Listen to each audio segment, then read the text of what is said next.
What up, all my loners and the zoners? It's that guy, John Eli Lopez, back with another one, trying to get you one step closer to being that king or the queen of the pencil. This one we'll be discussing today is the 7 keys to becoming good at art.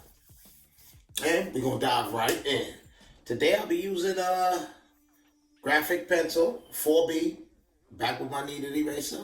Hopefully, again, I don't need it, but we'll see, right? So, let's jump right in. Key number 1 is the elements of art. In last video, we covered the first one, which is lines, but they are an essential part of becoming good at art. It's how confident is your line, right? And if you want to learn a little more, check out the last video, right? But we'll move on. Second is shape. There's geometric shapes and then there's organic shapes. Organic shapes are natural shapes, right? You're more free with organic shapes, right? Number 3 of the elements is form. When you start to add form to your shapes, right?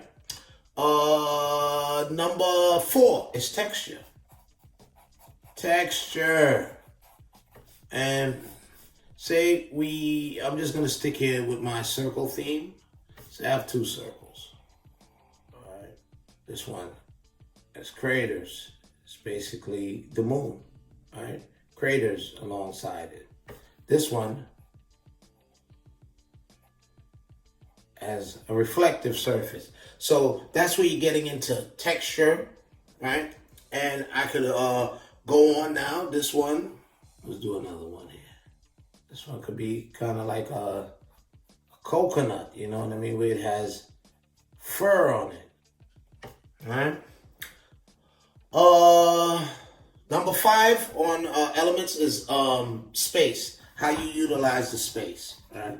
That you're working with. Or whatever you're designing. It could be abstract, realism.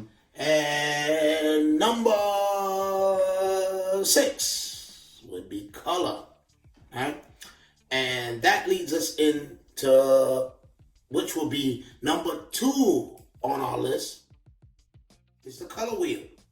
That is a key. You need to understand the color wheel, right?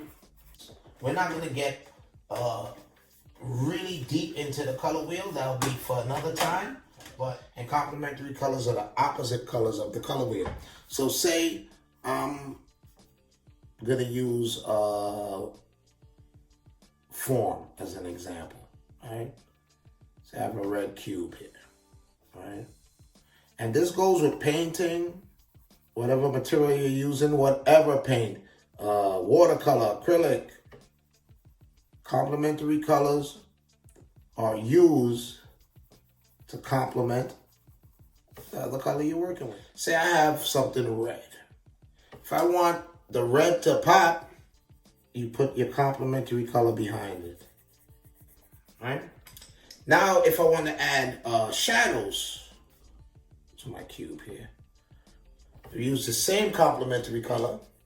If I was using paint, I would have mixed this into my color, but I can still come back here on top of this with my red.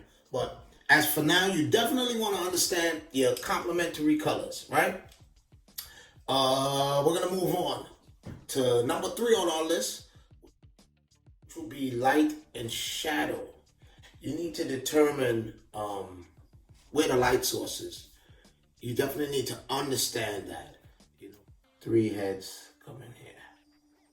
All right, 3 heads. Okay, that one. Gonna swervy this hairline up a little bit. I need the kneaded eraser. I thought I didn't, but for this exercise, I could have kept it, but I think what I'm trying to show you guys is definitely I might need smooth. So we got 3 heads, right? So on this one, the light source will be coming from here, right? It's my little sun right there. And this one, the light source be coming from on top, right? That's my light right there. That's my light source coming down on this one. And from this one, it'll be coming from the bottom. So you need to understand your light source as far as just to know where you want the light source to be coming. Now, if my light source is on we'll do it from here. On the right side of his face, that means the entire shadow should be on the left side, right? So now, same guy, we're gonna move on. The light source is coming from the bottom, right? So you definitely want to make sure you at least have an idea of where your light source is coming from. So if this one's coming from the top, right? As you're doing it, the light source coming from here, light source coming from here, and light source coming from there. So these are things to think about when you are doing your renderings, and it could be on an object or a person. You need to determine the light source, all right? So that is a definite key to becoming good at art, right? Number 4 would be blending, right? And blending goes back into value scales and going from shadows from dark to light. If you're doing hard edges here, you really don't have to, blend that much because it's hard edges on the shadow, right? But once it's transitioning from shadow to light, you need to definitely get good at that to make it look realistic, right? And that's where your value scale comes into play. And we covered value scale in the last video. I'm just gonna do a very quick one here to give you guys a refresher on the value scale. And it's crucial to getting from one tone to the next. And the value scale could be done in black and white or color, right? You need to get good at your transitions from shadow to light. That's why that is an important key, in my opinion, right? An important key, right? So number 5 on our list would be your picture plane. Whatever you're working on, you need to understand that this is what your viewers are seeing. You know, the picture plane is a place where you tell your story. What you choose to put here is just as important as what you choose to leave out. That's why the picture plane is a crucial part. You need to understand how you're gonna place your elements within your picture plane. That leads us into something called bleeding. What bleeds off the page. And it could be a pattern you're doing. It could be a design you're doing. It allows the viewer to imagine what's going on.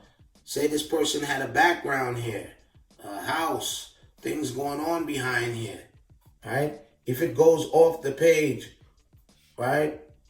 Mountains back here, right? The viewer imagines the world that's going on behind this person. So that's why the picture plane is very important, right? So that is number 5. Let's move on to number 6. Your layout. How you laying out these elements. What you're putting where.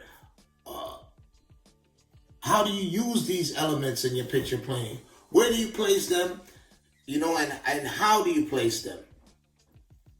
Right? And that leads us directly into number 7 on our list, which is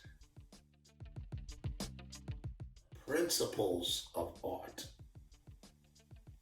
I know you guys thought I was going to leave that one out because it started with the elements, but I wanted to take you guys through some other keys that would lead us into the principle of art. And some lists you see they have 7 on there, some they have 9. I'm going to go with the 9, and we're going to go through the 9, right? So, number 1 of the principle is pattern. And patterns can alternate or repeat, right? I'm going to stick to my diamond, ball, and circle theme, right? And back to the line, back to the wavy line. It could be shapes, it could be colors, it could be lines, it could be symbols, whatever you choose, right? And number 2 on the principles is contrast. Now, we'll go to emphasis. And emphasis, I'll give you guys a perfect example. It's kind of like what I did with this guy, right?